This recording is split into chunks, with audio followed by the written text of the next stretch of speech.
અટલાદરા વિસ્તારમાં શ્રી બાલાજી સ્કાયરાઇટ્સનો વિરોધ કરવામાં આવ્યો હતો. સુવિધાઓના અભાવે દુકાનના માલિકોએ વિરોધ નોંધાવ્યો હતો. અટલાદરાના શ્રી બાલાજી સ્કાયરાઇટ્સના દુકાનદારો અને ઓફિસ માલિકોએ બિલ્ડિંગ મેનેજમેન્ટ સામે વિરોધ નોંધાવ્યો છે. વિરોધ કરી રહેલા લોકોના આક્ષેપ છે કે તેમને સુવિધાઓ આપવામાં આવતી નથી. છેલ્લા 5 વર્ષ કરતાં વધુ સમય વીતી ગયો છે, તેમ છતાં બિલ્ડિંગમાં મૂળભૂત સુવિધાઓ હજુ સુધી ઉપલબ્ધ નથી. દુકાનો અને ઓફિસોનો કબજો મળી ગયો હોવા છતાં ફાયર સેફટી, વીજળી અને પાણી જેવી સુવિધાઓ અંગે ગંભીર ખામીઓ હોવાનો દાવો કરવામાં આવ્યો છે. દુકાનદારોએ વધુમાં આરોપ લગાવ્યો છે કે બિલ્ડિંગમાં ફાયર એનઓસી હોવાનો દાવો કરવામાં આવે છે, પરંતુ જનરેટર અને વીજ જોડાણની વ્યવસ્થા અંગે અનેક પ્રશ્નો ઊભા થાય છે. તેમજ પાણીની સમસ્યા પણ સતત યથાવત જોવા મળે છે.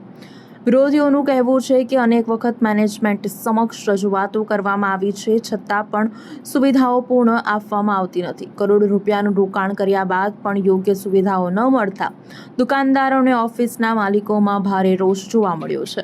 દુકાનદારો અને ઓફિસ માલિકોએ બિલ્ડિંગ પર વિશ્વાસઘાતના આક્ષેપ લગાવ્યા છે અને બિલ્ડરને ચેતવણી આપી છે કે જો ટૂંક સમયમાં તેમની સમસ્યાનું નિરાકરણ નહીં આવે તો આગામી દિવસોમાં ઉગ્ર આંદોલન કરવામાં આવશે.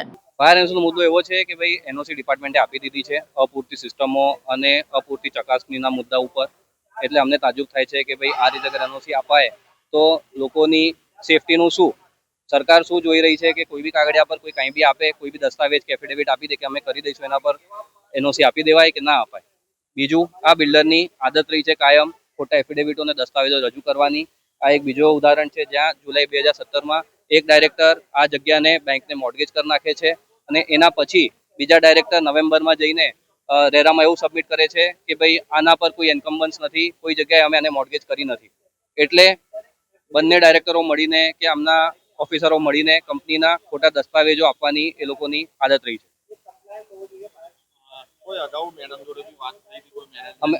અમે મેનેજમેન્ટને ફોન કરીએ છીએ, વાત કરવાની કોશિશ કરીએ છીએ, પણ એ ફોન ઉપાડતા નથી અને કાયમ કહે છે કે અહીંયા બિઝી છીએ કે બીજે ક્યાં બિઝી છીએ, એવું જવાબ આપે છે કે ફોન ઉચકતા નથી.